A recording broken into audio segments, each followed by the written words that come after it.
I'd like to welcome everyone to our Springfield Township Board of Trustee meeting.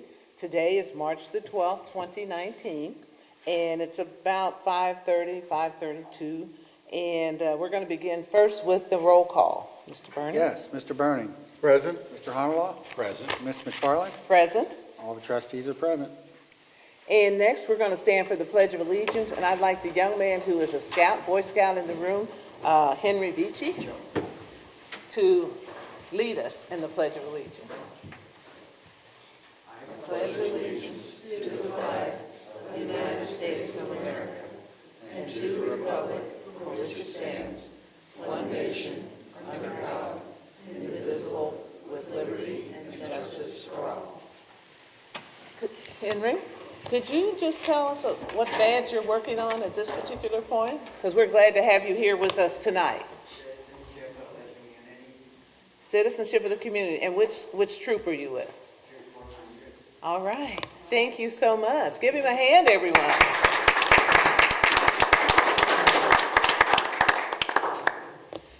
Okay. Next on our agenda is it's a public hearing, and it's basically we're going to discuss the 2019 permanent appropriations.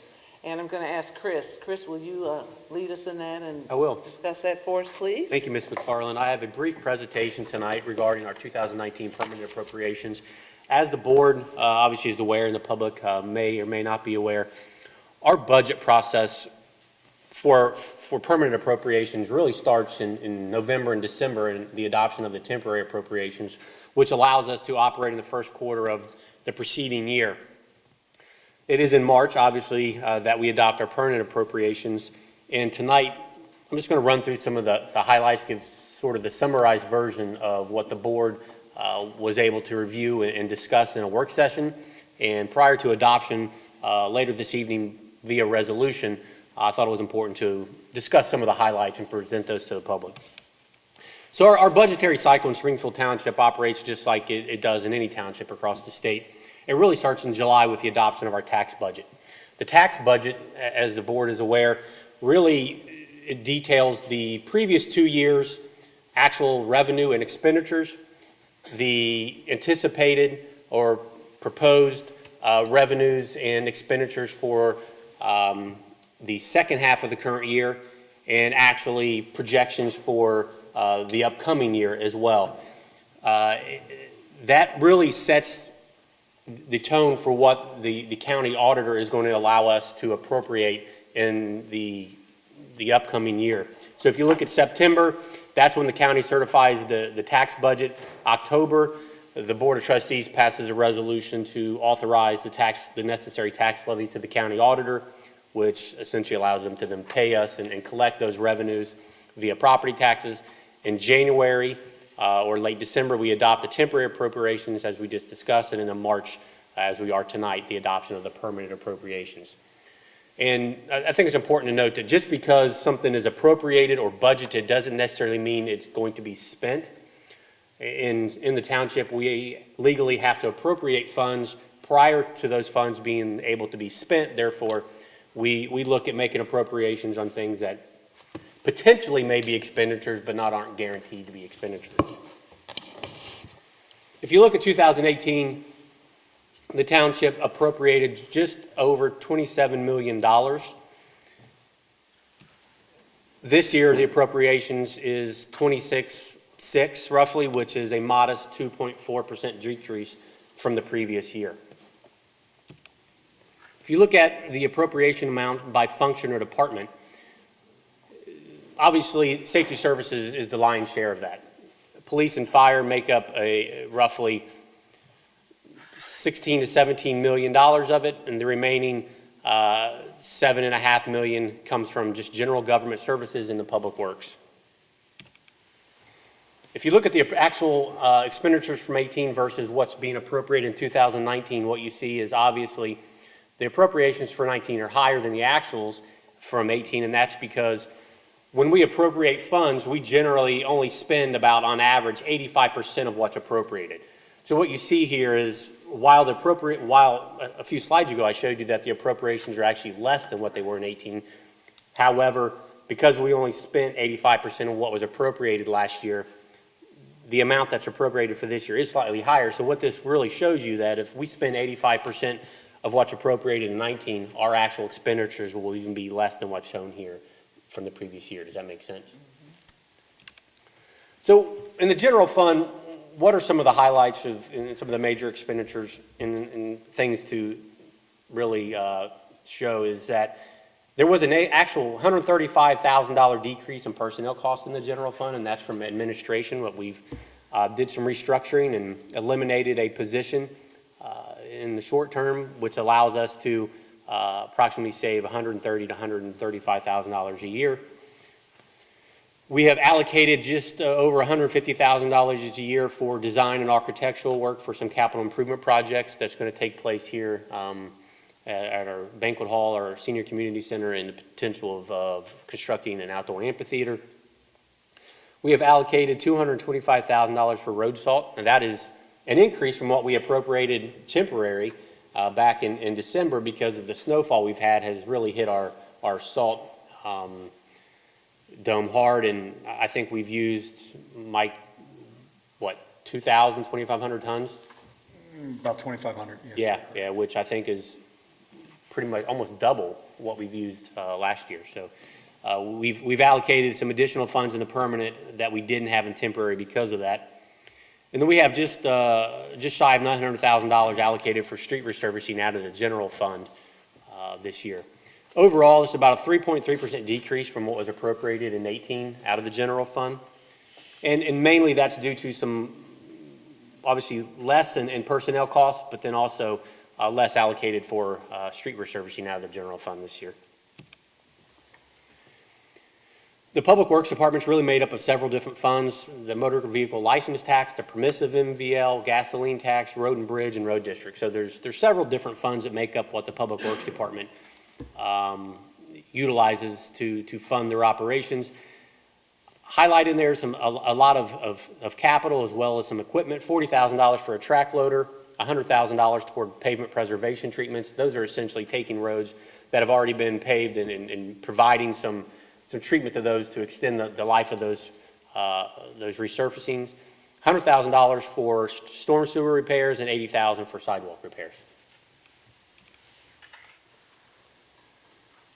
Additionally, in the police district fund, we're looking at $375,000 a year just for Hamilton County Communication Center fees.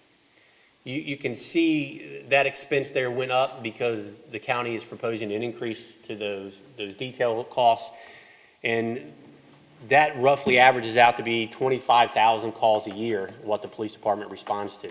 So you can see, whenever they talk about a $2 or a $3 increase per call, that's a big cost to us, and therefore that is a significant increase than what we had budgeted last year.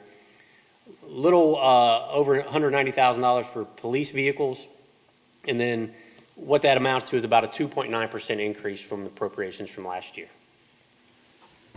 In the fire district and EMS fund, you're looking at $220,000 for tools and equipment, $225,000 for the purchase of a new ambulance.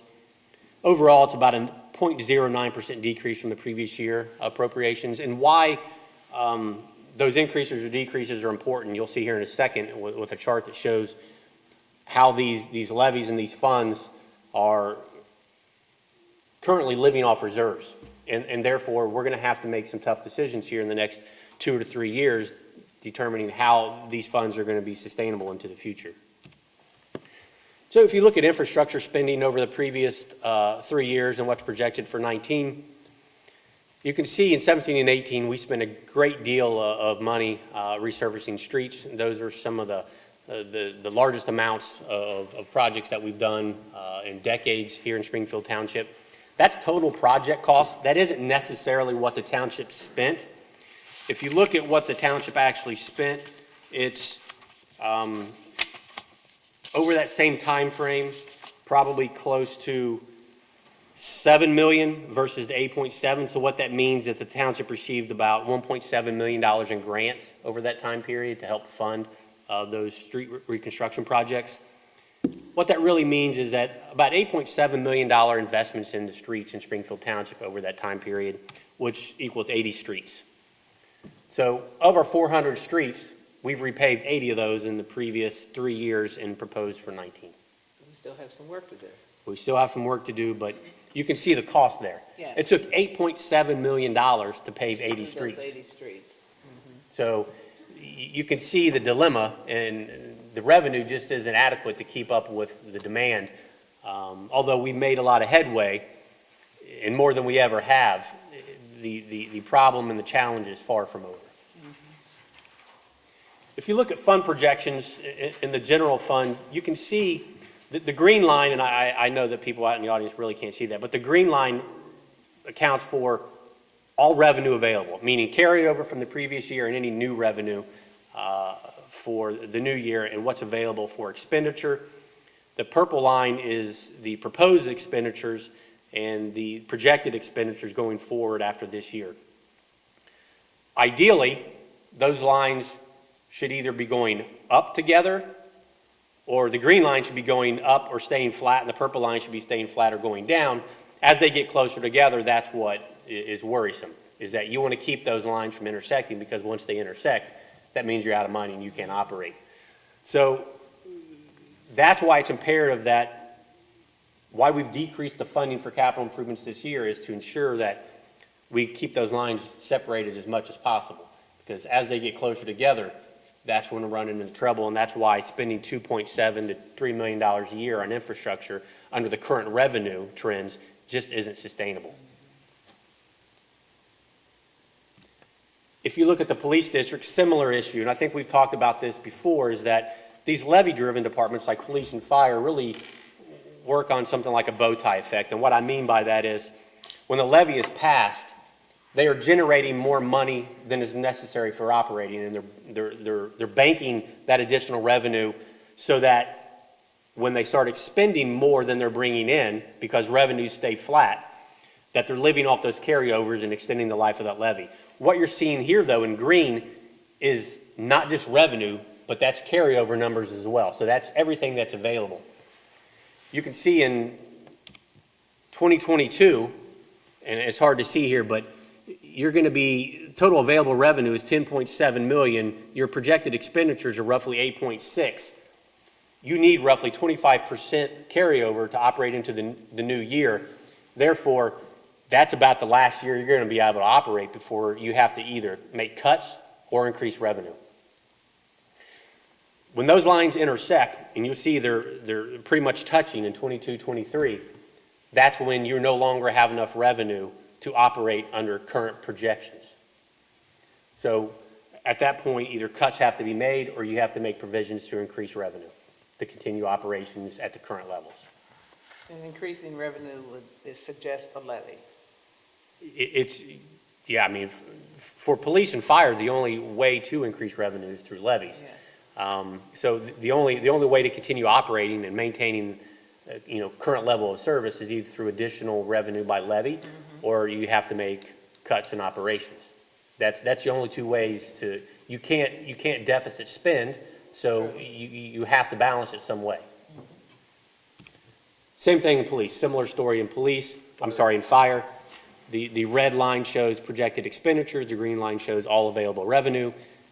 Same time frame, 2022, 2023, you're going to have to look at either making substantial or significant cuts or proposing levies and bringing in additional revenue.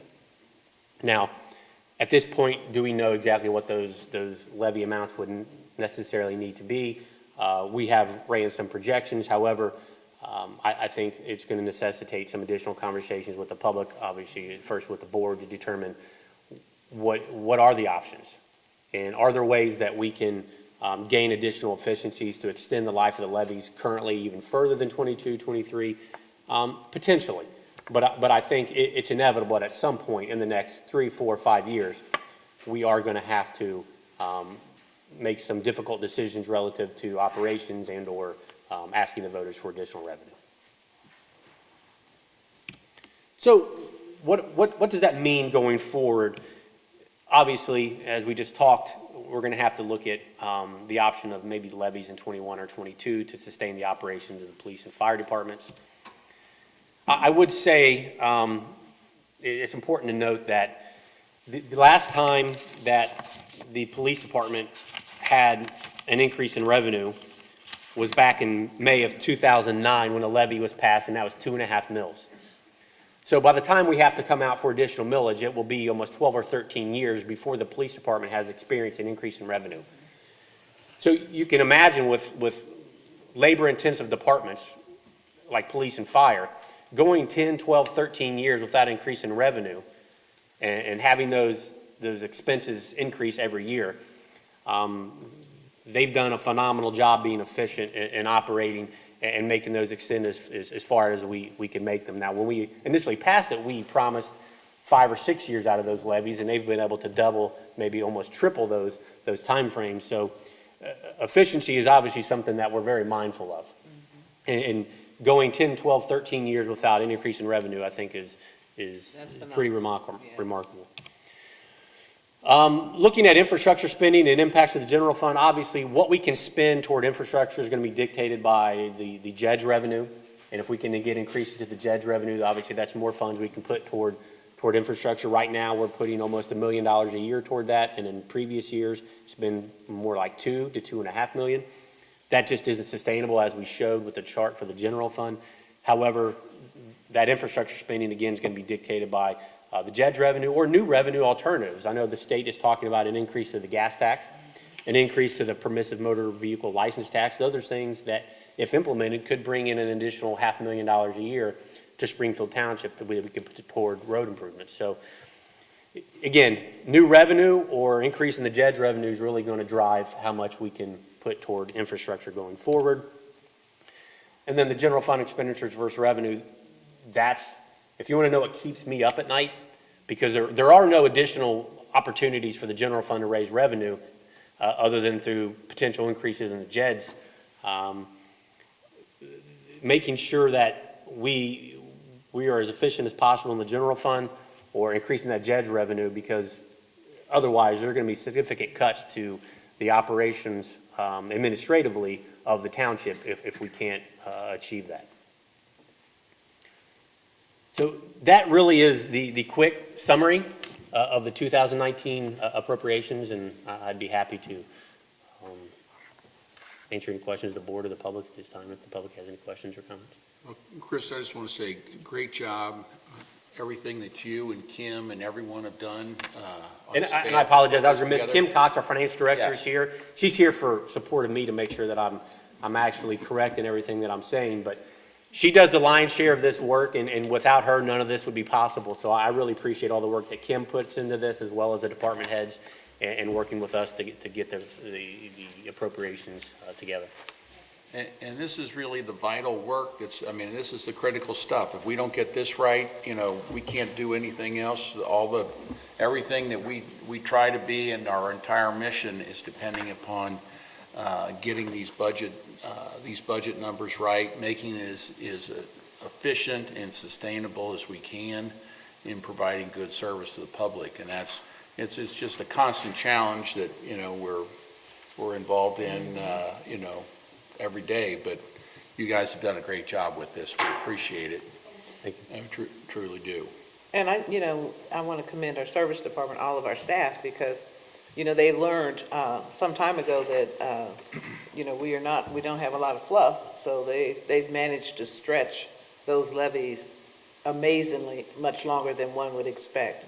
And it's because of the staff and the leaders just putting together realistic budgets, and also being able to accept the fact that when we say, no, you can't do this, not right now, that they understand that and they get it, and we move on, and hopefully we prepare for the following year. So all of the staff and our department heads have just done a phenomenal job, amazing job, in helping us to stretch those dollars as far and as long as we have. So again, a big thanks to you all. Now we just need to stretch them a little bit more. Just a wee bit more. And I think what's remarkable, obviously, with all of our departments, Mike Gould and his staff maintain almost 100 miles, 400 streets And that's just the roads, not to mention all of the parks and the storm sewers and everything else in Springfield Township. The fire department is the third busiest department in the county, outside of the city of Cincinnati. And police department as well is in the top 5 busiest in the county as well. And, looking at this list, the fire department is the third busiest in the county. The fourth busiest is Anderson Township, and their budget's twice what this department's budget is. So the idea of efficiency isn't lost on us. I think we're professionals at being efficient. The unfortunate thing for us is we're dealt the cards of a community with not a lot of commercial valuation, which lessens our ability to generate the necessary revenue to sustain operations without the need for additional tax millage. But I think we'll continue to squeeze blood out of the turnip as long as we can. Squeeze blood, or as from a medical background, great job at resuscitating our services so that we can continue to breathe and move on and serve our community. And I know that the fire department just passed a renewal levy at the end of 17. However, I think it's important to note that just continued the same amount of revenue. They actually have went since 2011 without an increase in revenue. So while the renewal was in 17, that didn't increase revenue, it just maintained the same amount of revenue since 11. Thank you. Anyone have any questions regarding the presentation? Seeing none, we're going to continue with our agenda. And next on our agenda is we're going to recognize for public services one of our firefighters, David Folks, and he's going to,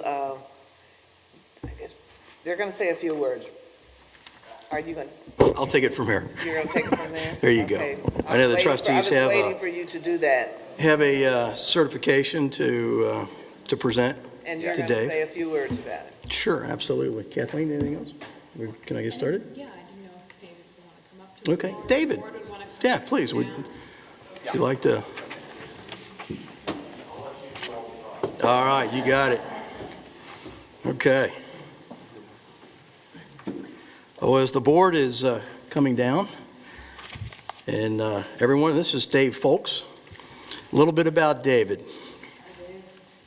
David started his firefighting career as a volunteer firefighter for the Northern Hills Fire Department in January of 1992. During that time, he became a paramedic.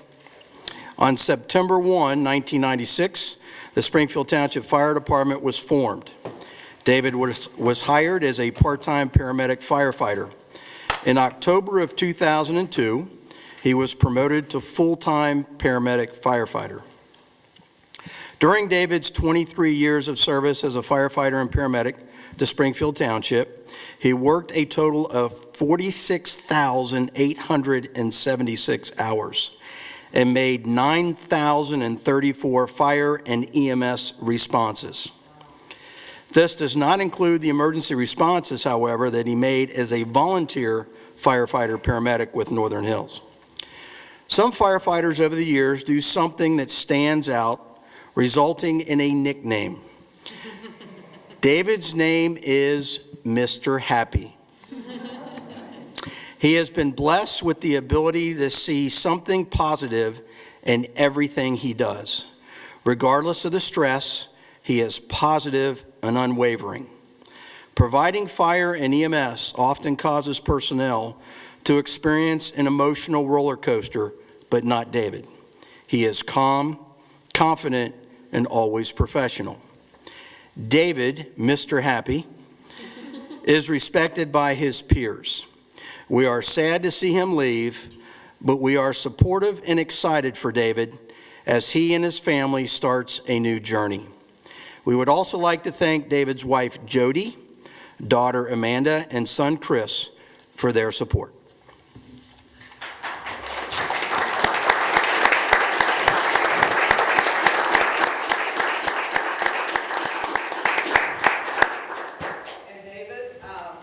This plaque basically recognizes you for the public service that you've provided. And Springfield Township presented on this day, the 12th day of March, the year 2019, recognizing 27 years. 27 years, wow. of public service to the residents of Springfield Township, as an employee of the Springfield Township Fire Department, as well as volunteer of the Northern Hills Fire Department. So David, I'd like to share this plaque with you. Well, thank you very much. It's been my pleasure. It was always my dream to be a firefighter, so I got to live that, and I appreciate y'all recognizing me. We appreciate everything that you've done. Thank you. Thank you.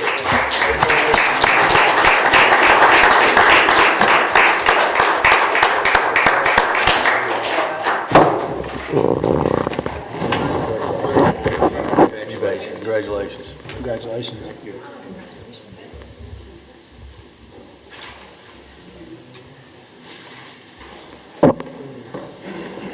Continue to stand up here because we have another outstanding recognition of a person who has just done a phenomenal job in supporting and helping us here in Springfield Township.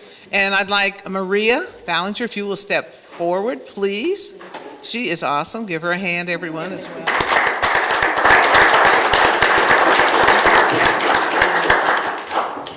And Kim, can you just give us a little bit of news about Maria as well? Just a little bit.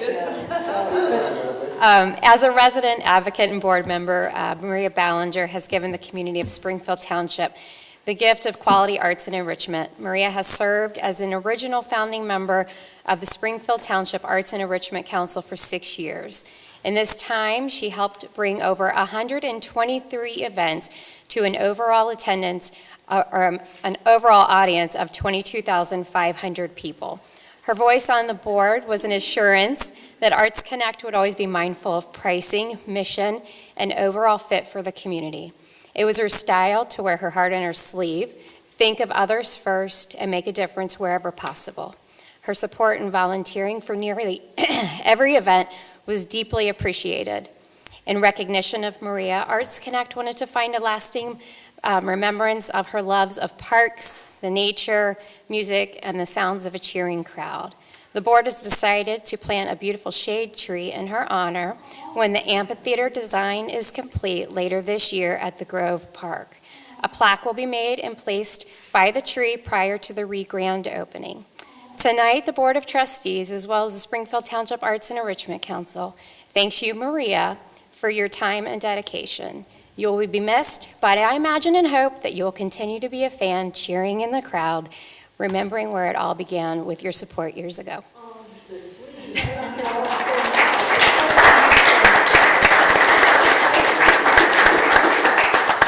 so proud as well to present this recognition of your community services, Maria, presented on this day, the 12th day of March in 2019, recognizing your 6 years, seems like it's been longer than that, of outstanding community services and also advocacy for the arts as a funding funding board member of the Springfield Township Arts and Enrichment Council. And I have to say, she is just everywhere. Every time we have an event, you always see you there. You too. Thank you, sweetheart. Thank So you give her a all. hand. Thank you. Give her a hand. I'd like to say a few words if you don't mind. In fact, full disclosure, the only reason why I agreed to be recognized here today was so that I could recognize the board and Springfield Township administration for their brilliant vision, because a little over 5 years ago, faced with budget cuts, the township and the residents we were going to lose a lot of the community events, from the little ones to the senior citizens.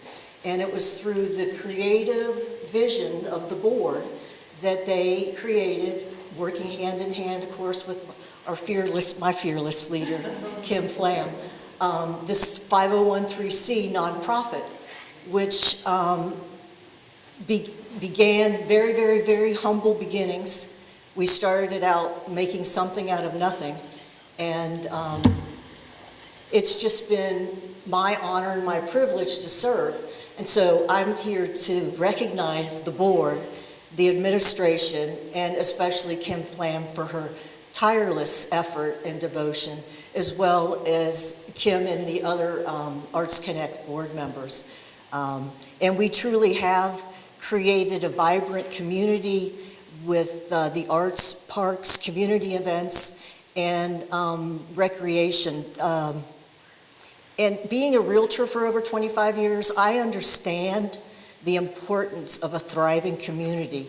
And what we've created here is called, what they call in the arts community is an economic economy.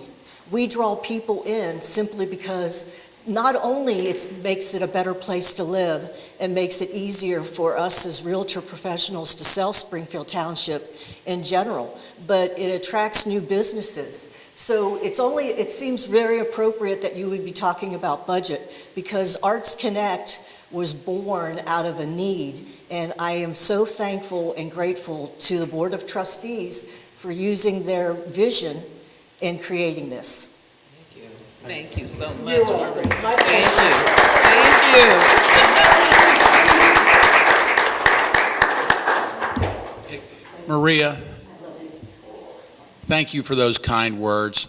I really want to say, though, a lot of the credit goes to that lady right there. Stand up. Yes. Stand up. Let's have a round of applause for Kim. Yes.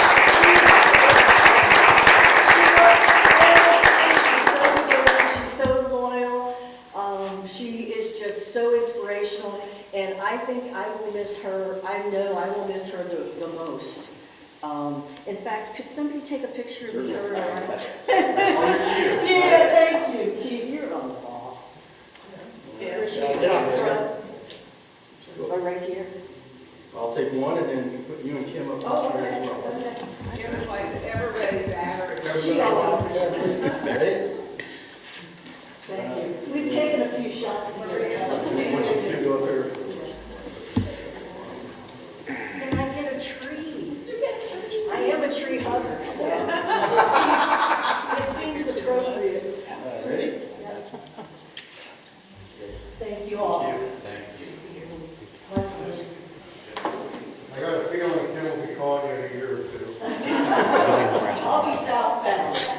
I'll be in the state of Florida. Thank you. You move so fast.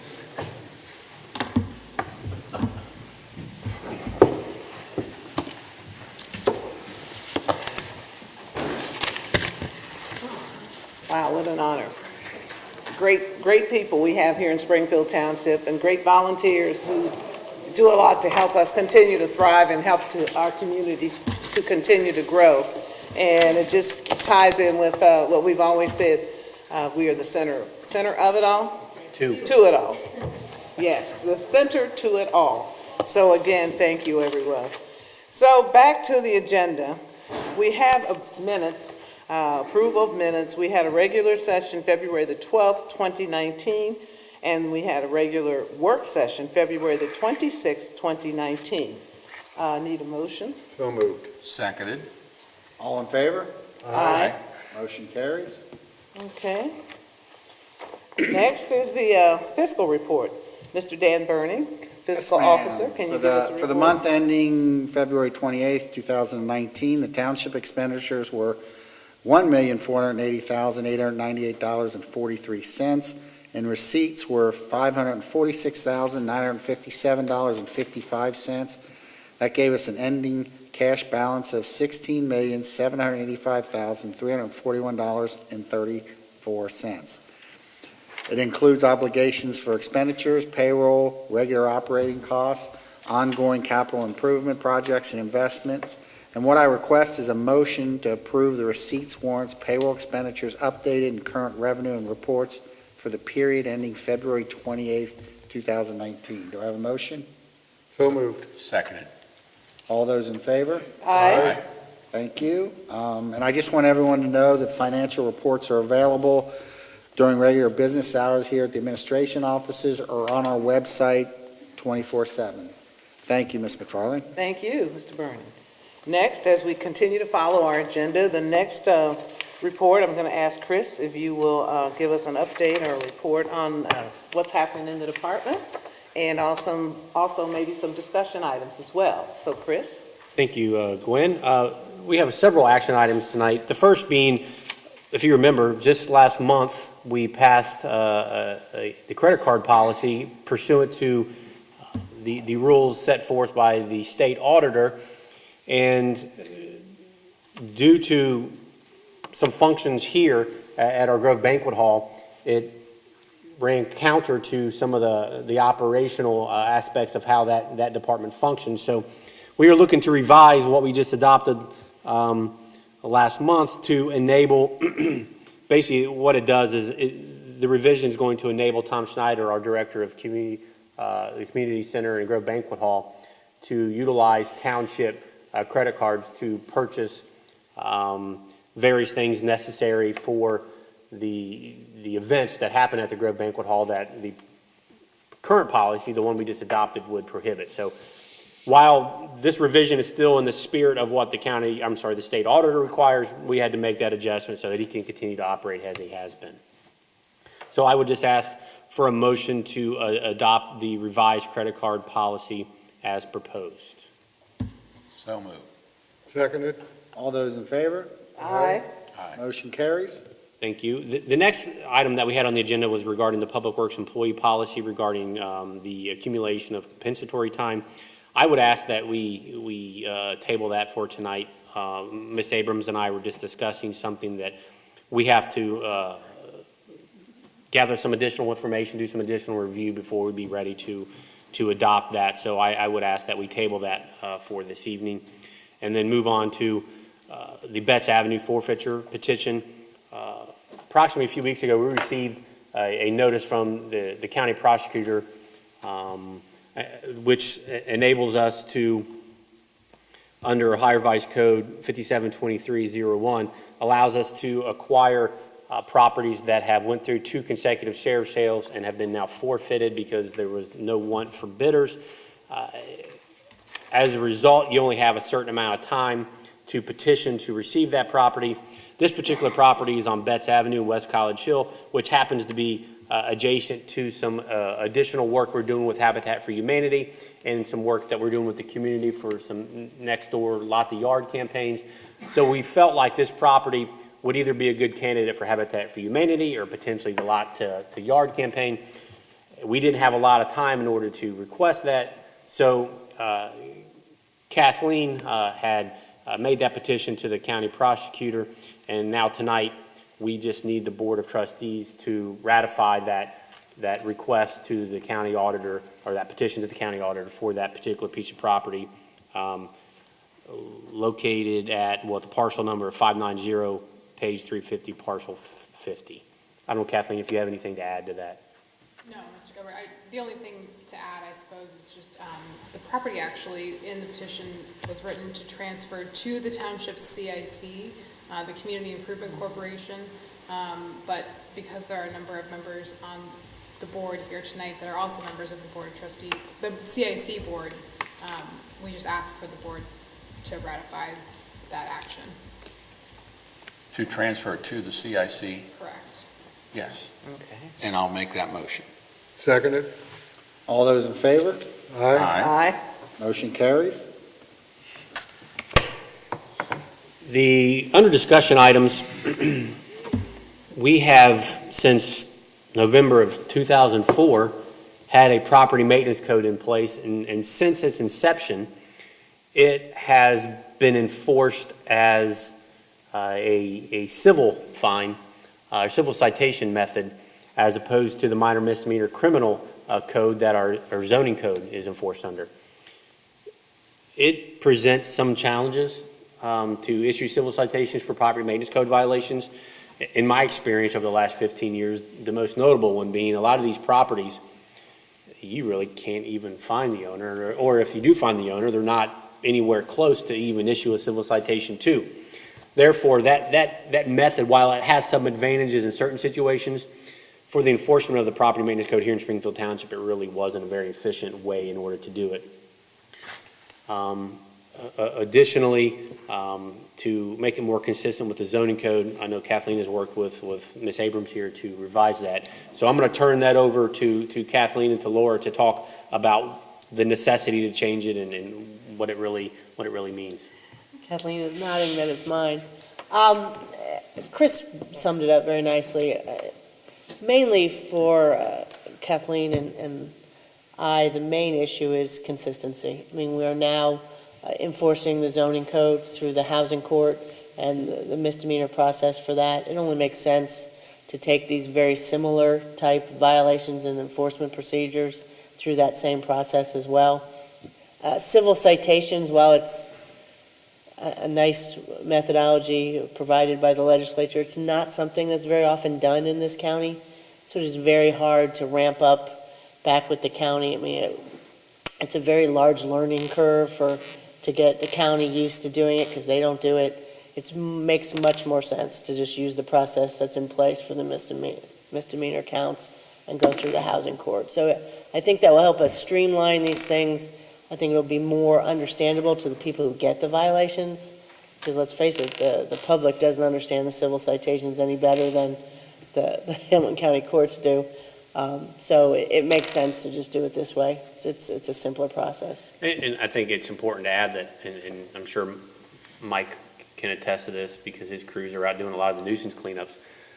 A lot of the same properties that have issues, whether it be nuisance or zoning, are also the same properties that have property maintenance code violations. So being able to enforce all the aspects of our various property-related codes under one enforcement mechanism makes a lot of sense, especially when you're dealing with the same property owner for multiple different types of violations. So I think it's been a long time coming probably to do this. Mm-hmm. Laura and I have talked about this for some time and whether it makes sense, and we waffle back and forth because the civil citation process does have its advantages. It does have some merits. It has some expedited sort of results to it. However, I think given some of the cumbersome issues that we face with some of the vacant properties and things we have, it really isn't a good tool to have a lasting effect on resolving some of those violations. So this method will work a lot better. So that's just simply there's a resolution later on in the agenda that reflects the change we're talking about that the board will take an action on, but that's essentially what that resolution does. It changes it from the civil to the minor misdemeanor process for enforcement. Well, technically, it sets up the hearing process. The way we're doing it, just so the board knows, when we initially passed this, we obviously passed it as a home rule resolution. Technically, now that we're going to misdemeanor, that wouldn't be a home rule resolution, but because we passed the initial resolution that way, it's actually safer from a compliance with amendment requirements strategy to just go ahead and pass it the same way. So we're going to go through the same procedure we did previously, have 2 hearings, and then we'll also have it passed with 2 readings. And that way, it's being amended in the same way it was enacted. Even though it's not maybe completely necessary, it's still more legally defensible to say we went through the same process. Right. And those public hearings in the resolution specify that public hearing will take place at 5:30 on April 9th and then 5:30 on May 14th. Okay, I was wondering, because we have to make sure we have the 2 public hearings. Yeah. And this one does not serve as the first one. Correct. This does not. Correct. There'll be 2 public hearings. They will be advertised as is required by the revised code. So, and they will be up on our website as well. So, for But we're those- going to pass this motion tonight You to pass start that To process. start that process, correct. And this will expedite the process period, won't it? And if so, how will it expedite or improve it? Or it's just providing a better solution and a better process for us to move forward? I think end of the day, it's a more enforceable solution for enforcement. Okay. Civil citations, if people want to pay them, our thought was people would want to correct it. They can pay the fine here. If there is a fine, they can remedy it quicker than they can by having to go to Hamilton County and pay off and go through a hearing and pay the fine. And it hasn't worked that way. I mean, oftentimes the civil citations are nice, sort of like the mayor's court concept, right? You keep those matters in the township. It's easier for residents who want to comply. They don't have to go downtown and have a hearing. It's easier from that standpoint, but that really hasn't been our experience in what the residents are doing. I mean, the people who, as Chris said, the people who are having these issues have the other issues as well, so they're already going downtown under the zoning code. And it's fairly labor intensive, the collection of it, then have to go back and recite them the next day. It's cumbersome on our police department because legally, our police officers are the only ones that can issue the civil citation. Oh, okay. So, it's just, for a lot of reasons, it makes sense to me. It makes a little more sense. Since the residents really aren't using it for, for their benefit, it never really benefited us. No. So that was the point of it. Yep. Okay. Next on the discussion item, I'll turn this over to Chief Leininger to talk about, and we mentioned it briefly earlier, is the call volume for the fire department and what that means going forward, and talking about the potential for a levy and personnel and their struggles of getting part-timers and staffing. It's a dramatic issue when you look at the call volume. So Rob. Thank you, Chris. As I mentioned in my report, our run volume increased by 8.7% in 2018 compared to 2017. And the big question is, why did that increase so much? And we went back, we crunched numbers. We saw an increase in falls. We also saw an increase in lift assists. That means that people are staying in their homes longer and are dealing with chronic illness. And when somebody needs assistance, either getting off of a toilet or getting back to bed, or they've fallen out of their wheelchair, they call us. Or the caregiver isn't strong enough to lift a husband or a spouse or someone, so they call us. We've also seen an increase in sick people, just in general, and that's a combination of respiratory infections, the flu, and also gastroenteritis. All those are increasing. And the other thing that's contributing to this somewhat, and it's a term that probably most people aren't aware of, and that is bariatrics. You are aware we have a bariatric unit. It was constructed so that we could move large individuals that weigh in excess of 600 pounds. And out in our community, we do have quite a few people that are over 600 pounds, and that call volume has increased as well. So there's a combination of some things that are working here that have increased our run volume. Our fires continue to increase slightly, which is a good thing. We still put emphasis on fire prevention, but we also, the reason why that number goes up slightly each year is that we're also a good neighbor to our neighboring jurisdictions. We do what's called mutual aid. So when Coleraine has a structure fire, we assist.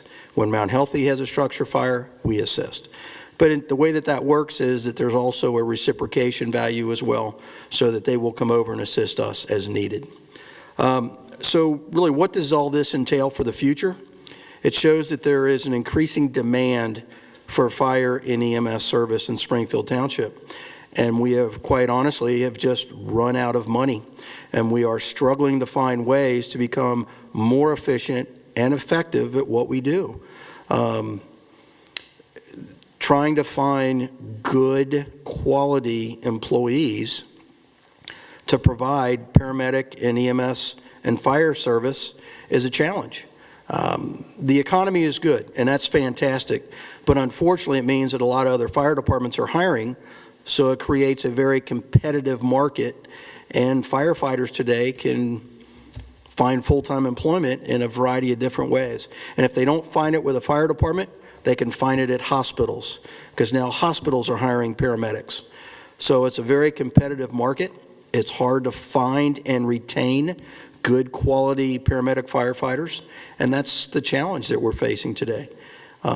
So we're somewhat discouraged, but we're not giving up. We're actually kind of energized by it. We have an excellent operation, and we're very proud of what we've accomplished.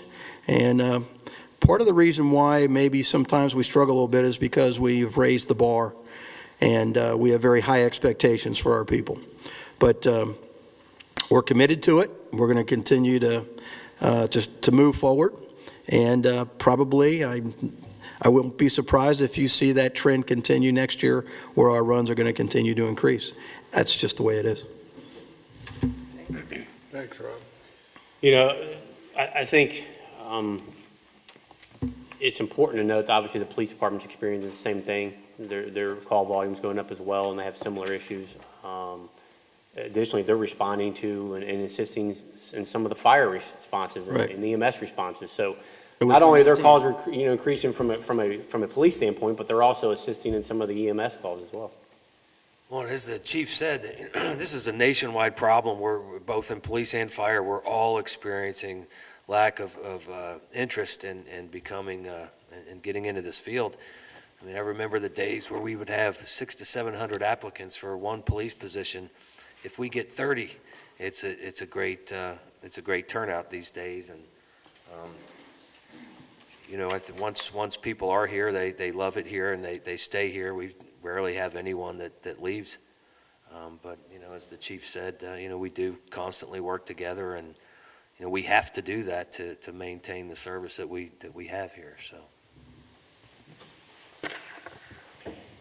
The personnel update for February, there isn't one. We didn't have any resignations or hires in February, so there is no personnel update.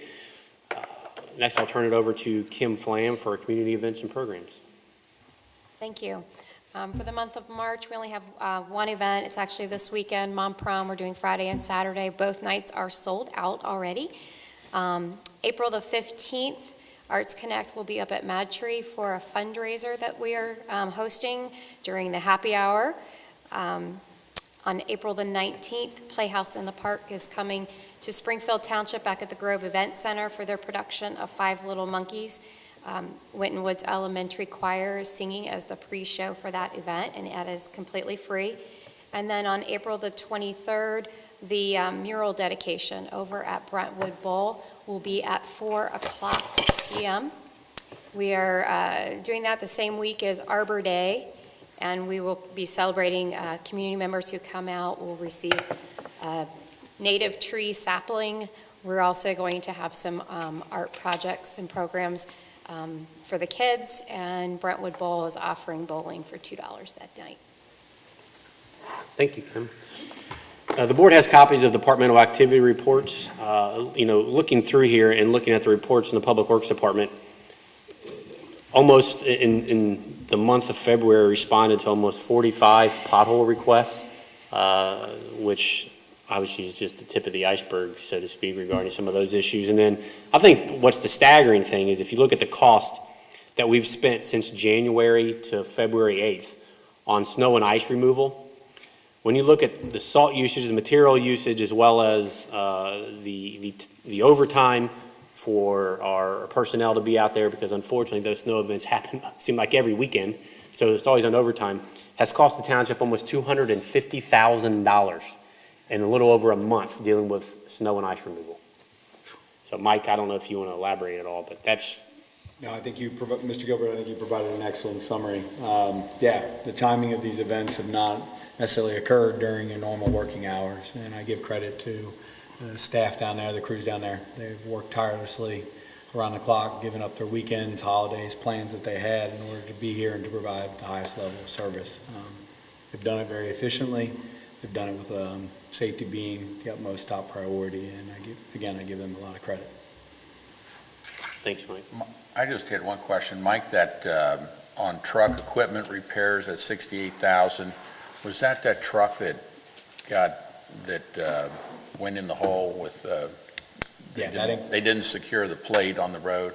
That encompasses everything, yes. That includes any accidents similar to that that weren't our fault.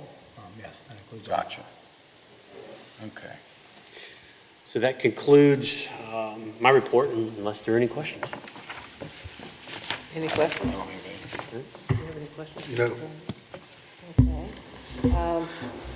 Now we're going to move to the resolutions. We do have a few resolutions this evening, and we're going to start first with resolution number 24, 2019, and this was the one that was discussed earlier regarding the penalty and provisions of the codes. It's the proposed amendment of the Springfield Township Property Maintenance Code to modify the enforcement and penalty provisions of the code and ordering notice of the hearings. Do I have a motion? So moved. Seconded. Mr. Bernie? Aye. Mr. Honolaw? Aye. Ms. McFarland? Aye. Resolution carries. Next is Resolution Number 25, 2019, declaring nuisances pursuant to the Ohio Revised Code Section 505.87 at various listed properties within the Springfield Township and authorizing statutory actions necessary to abate the nuisances. So moved. Seconded. Mr. Burning. Aye. Mr. Honolaw. Aye. Ms. McFarland. Aye. Resolution carries.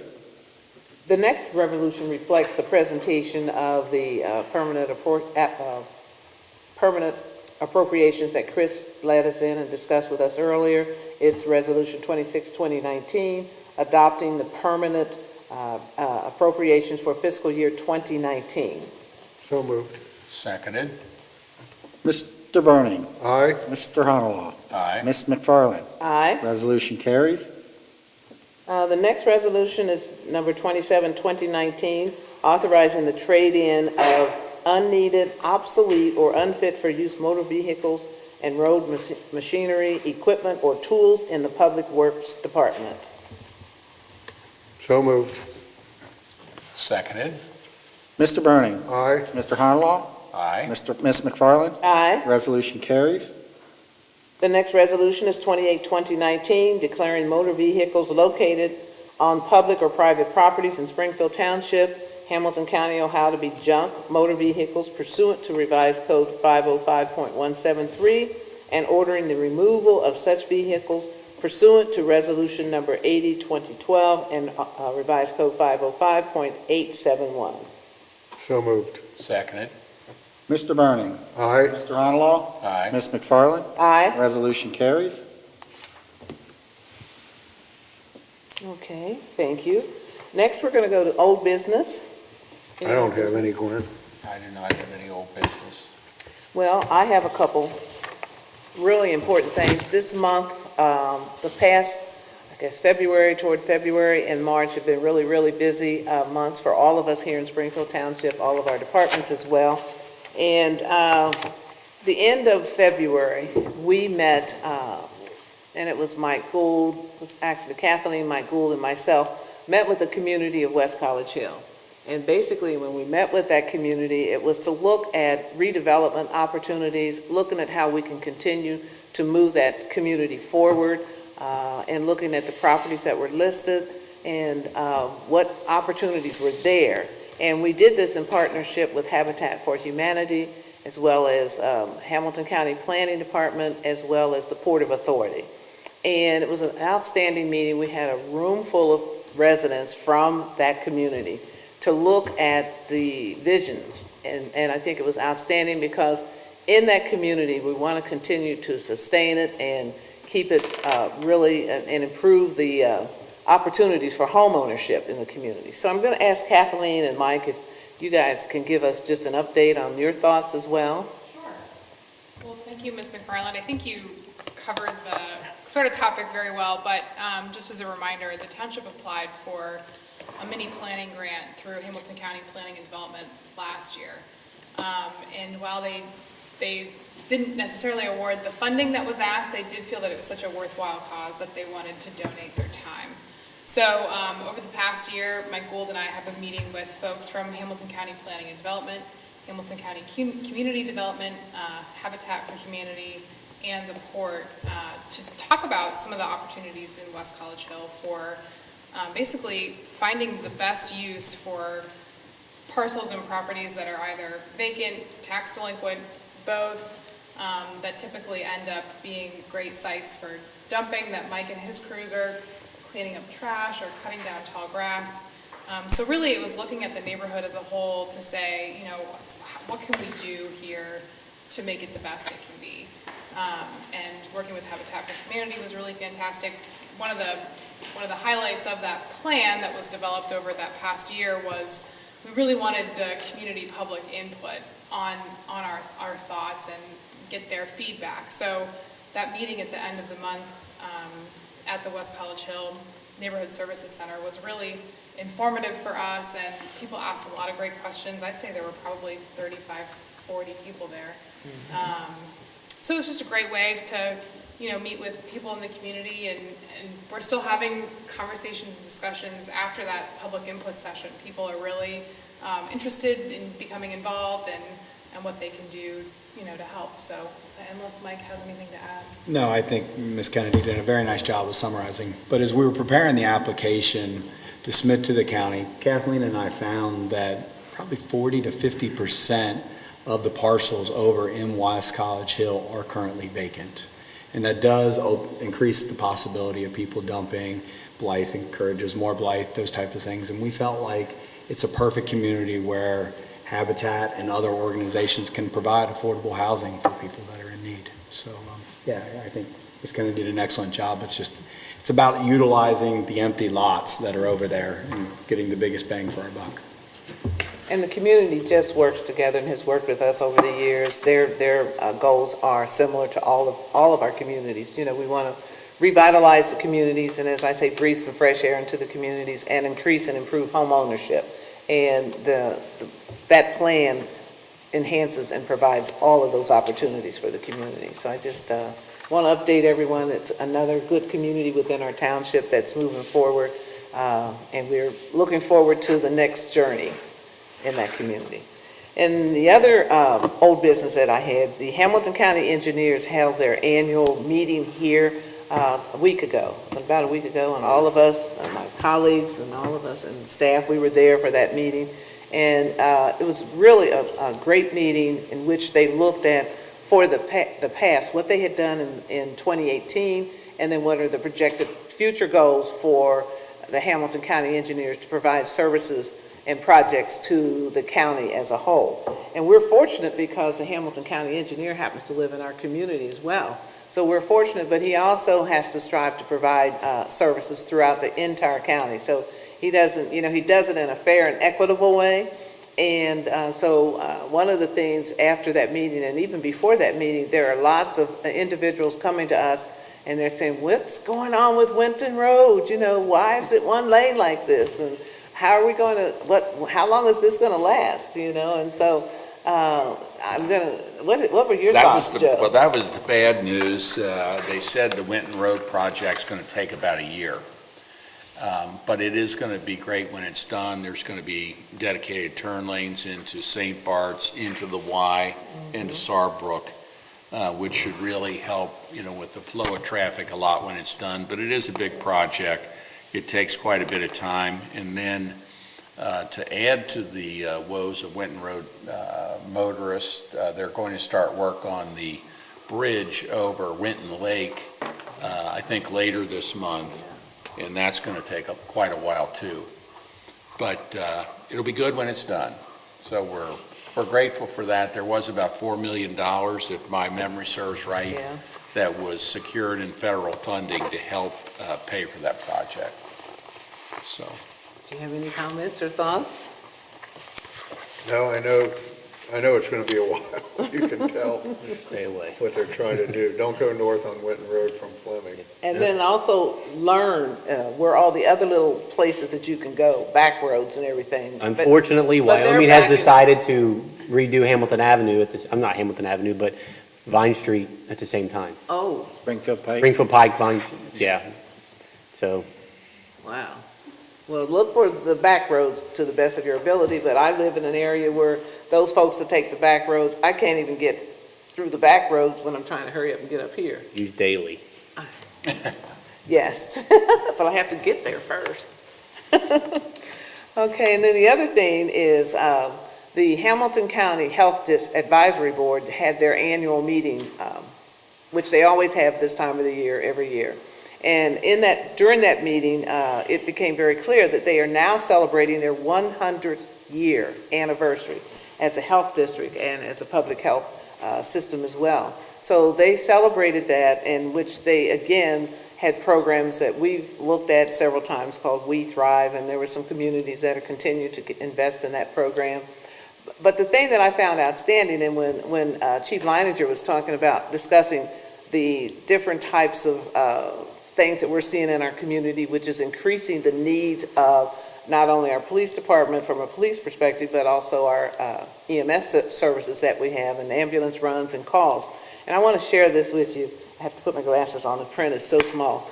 But life expectancy. In 1915, first of all, the life expectancy over the past 100 years has gone from 49 years of age to today, at least 79-plus years of age. So that means that gives individuals a much better and longer opportunity to stay within their homes, and we all support that as well. So that means that there's greater needs, as what you've already outlined as well. Then in 1915, the maternal, which is morbidity, out of births, 850 deaths out of 100,000. And infant mortality was 100 out of 1,000 births. So in 2017, it's dropped to 18 out of 100,000 births, and infant mortality is 6 out of 1,000 births. So even though it's dropped dramatically, there's still a lot of work that needs to be done, and a lot of that, those figures also fit the residents here in our township as well. And I recall where I came from, you didn't want to come into the city to deliver a child. You just tried to stay out in where I came from, to do that. But thank goodness people are much more sensitive and aware, and they have great departments like we do that work with the community so that they can get early intervention and early. So when I was a kid, my mom always used to say, "What were you raised in a barn? I leave the door open." So you literally are saying you were literally raised in a barn? Somewhat, yes. She was. Yes, I was. People didn't want to come into the city for anything, and you may see some of that that's still there, but they don't have departments. We have departments like our police and our fire and service now where you don't have such a problem. Gwen, you and I have worked closely on the community paramedicine projects over the last 4 years, and this just again just reinforces the need for a community paramedicine program. And although we've made tremendous strides, we're not quite there yet. We still keep pushing, and hopefully someday here in the near future we'll have that community paramedicine program out, making a huge difference in Springfield Township, because there is a tremendous need.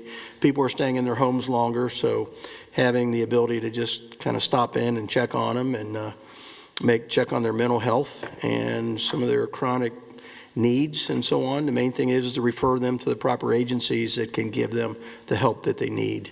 So we're still working on that, and hopefully I'll have something to report to you on that here in the next few months. Oh, I'm waiting to hear that. I just think that is another step in the right direction, an intervention as well as sustaining the quality of life and improving it in our township. So that's all I have as far as old business. New business. Joe? Under new business, just very briefly, the lawsuit that the Hamilton County Commissioners have filed against the City of Cincinnati regarding the new proposed water rates that the City of Cincinnati is trying to charge on all the unincorporated areas of the township goes on.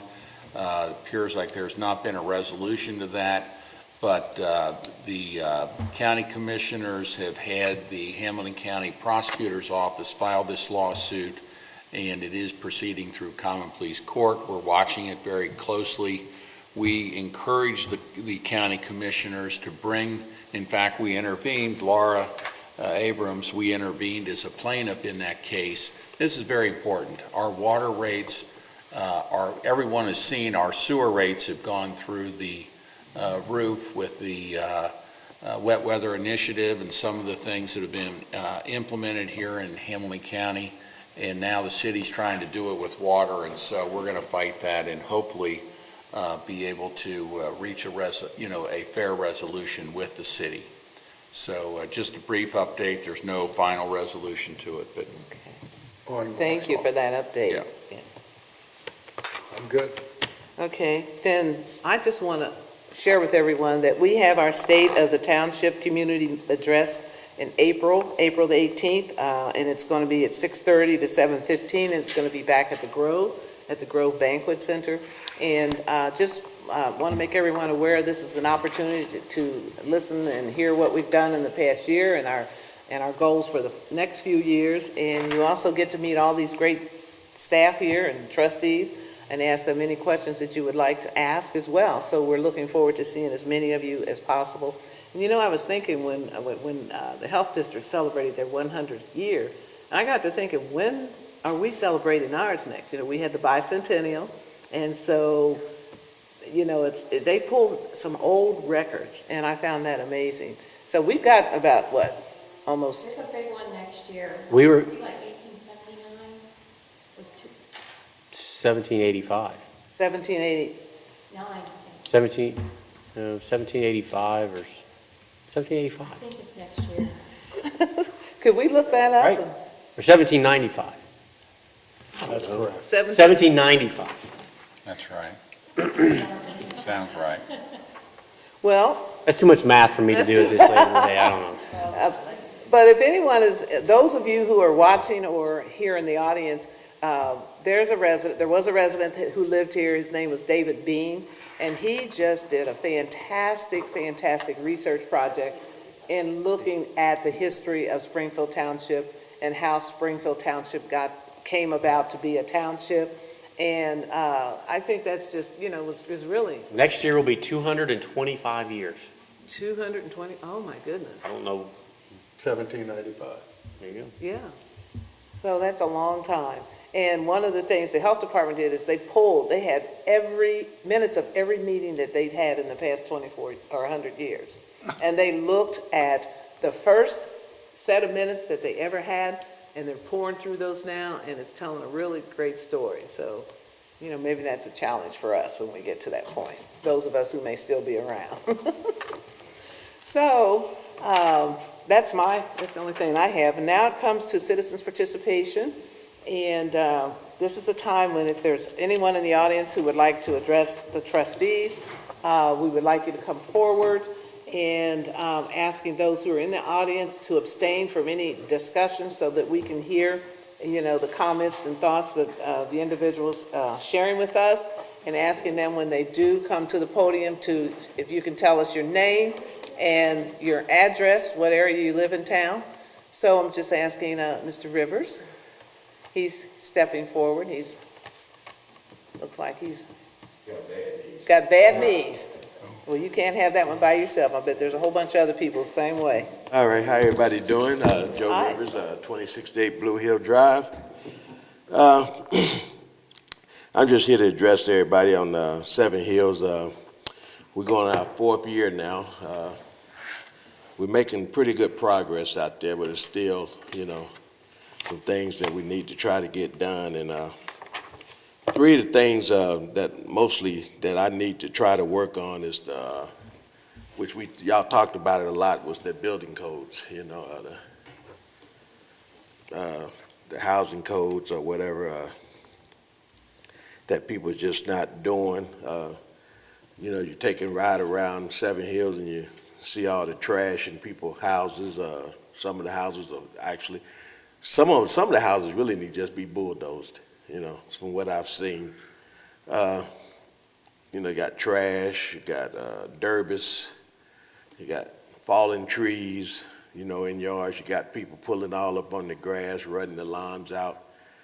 And, it's just a sight for sore eyes, you know what I'm saying? It just don't look good. You come in your neighborhood and you just see that kind of stuff, and the trash is just really got pathetic. It's like a garbage dump out there now, just so much trash. I used to use kids to try to pick it up, but that seemed like that would have been a liability, so we kind of had to back off of that, using the kids to pick up the trash. But we have come a long way out there. It's getting there. I'm just thinking 4 years now that we have started this program out there, and that we still should see more results. I don't like riding around writing houses down and taking pictures and stuff, because last year I got into it with one of the neighbors and it really almost got ugly, and it's really not my job to do that, so I try not to do it. We just at the meeting, we think maybe that the board can get a little more involved and ride around and find these violators. It's just the same ones, same people. Garbage cans sits in front of the houses all day. They don't be taken in. Sometimes they be sitting out there to the next garbage day. They don't take them, they leave them in the front of the house, the garbage man today didn't come till about 2 o'clock. And so the garbage be sitting on the street like for 24 hours, and trash blowing around, because they sit there too long, the garbage man don't come out there and pick up the trash, like today. And that puts more trash in the neighborhood. And my main thing so far is like the three things I'm talking about. It's the building codes, the way people just letting their houses go down, the trash in the yards, and people pulling on the lawns and just rutting the yards out. But, other than that, if we can just work on those three things and get the economy, we're pretty well on our way, So these building, what we was talking about, the resolution that gives you the right now to cite people, or, if they're not meeting the codes of the houses, I guess? It's a criminal matter now as opposed to civil. Minor misdemeanor, correct? Laura? Yeah, right now, the way it's enforced, as we talked last week, Joe, is it's enforced civilly. And as we talked earlier, this meeting, it's a difficult, cumbersome process and really doesn't achieve the results that we are looking for. So we're looking to change it to allow us to enforce it the same way we do our zoning code. And we'll have the ability to take property maintenance code violations to the housing court, whereas the way it's currently enforced, we don't. So this change will make it better and will hopefully achieve more of the results that you're desiring. Yeah, because some of the people, it's really just the same ones. I believe they just think ain't nothing gonna happen. They just keep doing the same thing, Like I don't know the name, but it's one that pulls up on the grass, and it's a truck. And I know Captain Stein said he had cited them. I went down there today, and they're still up there, still on the grass, mud all around the tires from them pulling up on the grass and just running out the yard. Nobody wants, come out there and see that, in your own neighborhood. We agree with you 100%. Some of this stuff is societal. I mean, we can't be there to tell everybody when to take their trash cans in. Right. But we'll do everything we can. I know one of the things that I thought we should look at is for any abandoned properties, any delinquent properties there where we have, if we, have absentee owners, if there's a way for us to get those through the land bank process. If they're tax delinquent and they haven't already been foreclosed on from a mortgage standpoint, then yeah. And so, again, I know I've talked to some of the other people up there. If there's a way we can find any of those, and as you say, some of them need to be bulldozed, then that's something we ought to work on. Yeah, some of them houses, I really don't even know how they're standing up there. I really don't. Junk cars, you got them. That resolution, the junk cars, that means you can't have them in your driveway either, right? That one resolution, Yes, that's true. motor vehicles. Yeah, so. How do we go about informing? I guess somebody need to call and tell you that they got junk cars in their yards, because.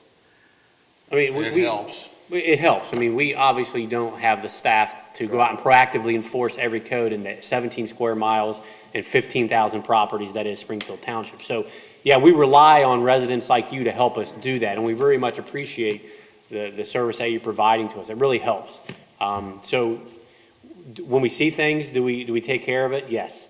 But a lot of times we're so busy responding reactively to the other 100 people just like you in Springfield Township that call us with a list of stuff. We're responding to those as well. So when you let us know, it lets us deal with the ones that are a priority as opposed to just driving around blindly trying to look for things. It allows us to use our time more efficiently when you give us those priority properties. Well, You don't have to engage with the owner. If you just say, okay, at 2972 Betts Avenue, there's a junk car's been sitting there for a year and hasn't moved or whatever, then we'll go investigate.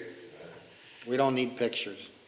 Well, I did that last year. Went to it was a renter, and they had a lot going on at their property. So I called the property owner, and he went back and told the renter who did it. He had my voice on the phone, everything, and she knew I'd done it, and she cussed me out and threatened me, and You know, I wound up had to call the police up there to get things straightened out. That's why I say sometimes it gets ugly when you do it, you know what I'm saying? So, But if you just So write don't down do an that, address just and write turn the it over to address us, down, yeah. then you don't even, they can guess who did it, but they don't have to know who. They'll never know We don't because need we won't pictures tell either. them. You can just drive by and jot down an address and well, that's contact what us. I kind of been doing, you know, is just. That's the best way. I mean, we do it when we're out, our guys will do it, but they're not driving around looking for those types of things. So if you're driving by a house every day and you see what you're talking about, just write down the address, either call one of the guys and just say, hey, look, I got this address, they got this here, and then it's out of your hands and they'll never know where it came from. And I think you guys doing a good job. You know, I'm not really here to complain. I'm here to tell you, you know, to congratulate you on the job that you are doing, that you are helping us, you know, and I'm just letting you know these are the things we got to work on. So hopefully, you know, this is our 4th year with SHAG, so hopefully I can get it going this year. We can see more improvements, you know, so. Well, we do appreciate you taking an interest in your community and trying to make it better. Yeah, I'm trying. You know, it's. I know it feels like you're Well, there's running a against the lot. wind, but A lot of communities are trying to make a comeback. Right. It takes some time. The other thing with SHAG, you guys have been very proactive in trying to make contact with any rental property owners. And once you've identified that a home is a rental home, you had meetings where you met with especially individuals who purchase more than one home Right. to really clarify to them what you will not tolerate. And hopefully that's been, the last time I heard that's working, you know, pretty well. So Well, we tried to get some of the property owners to the meeting. Only one really showed up, was the one that time you came. I forget, Will. And I invited a few more to the meetings. They didn't want to get, you know, involved, so. Well, I've never seen, and I'm going to let you go, but I've never seen a community where you did have people respond and the church was locked out and we met in the car wash with Yeah. chairs and sat there, and that's what you call grassrooting it. And so I pulled up for the meeting and they were all having their meeting and pulled out a lawn chair in the car wash that had just been cleaned up. So the spirit is there. Your spirit is very there, and we understand, and we'll continue to work with Okay, you. and I'm just letting you know it's working. We're getting there, so. Thank you. Maybe when I come back next year, hopefully I don't come back no more. Come back next year, I have some good news for you, so. Thank you. Okay. thank you, Mr. Rivers. Okay. Thank Thanks, you Joe. for your Thank efforts. you. Is there anyone else?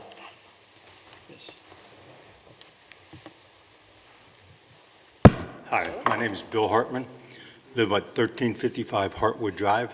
What is it? 1355 Hartwood Drive. Okay. Number one, I want to send this to Mike there. The fellow that did the snow removal did a fantastic job. Just wanted to say thank you. He worked around a car, since we're talking about cars, he worked around a car that's been there, sitting there for about 9 months. And that's where he could have dumped some of this snow, and he worked around it, and he did a really fantastic job. The other thing is the 2 houses across the street from us are rentals, okay? And that's where this car is sitting. I wanted to ask the chief of police there, don't make any special trips, but if you are in a neighborhood, if somebody could swing down around there, the house across the street, if any one of you asked me how many people lived there, I would say, I don't know. We know there's a mother, and we know she has a daughter, and we know the daughter has 4 kids. But I can go home tonight and there'll be 2 or 3 different cars parked either in the driveway or out on the street. And it doesn't seem like well, I think the daughter might work now at Target, but it doesn't seem like anybody really works. People are coming in and out of that house day and night, and it's scary at times. I know I was on vacation, I came back 2 weeks ago, and I understand you had a call to that house. And there were supposedly a lot of yelling and screaming, and the guy moved out. But now, every little bit, he's back again. So just, like I said, no special trips, but if you happen to be in the neighborhood, and the neighbors we have are fabulous back there. I mean, everybody watches everybody's back, and they would really appreciate that if somebody is in the neighborhood that they could. I love special trips. I'll be up tomorrow. Yeah. I'm just saying. You like to get out of the office once in a while. We appreciate the job you guys are doing, and, if you could just keep an eye on it, we really appreciate it. Yep. Thank you for your time. Thank you. Thank you so much. Thank you, Mr. Hart. Is there anyone else? Seeing that we have no one else that wants to come to the podium or share anything with us, I want to thank everyone for attending our meeting this evening and bringing your thoughts and suggestions, and also thank you just for recognizing all the work that all of the staff does to help keep our township a viable, nice place to live.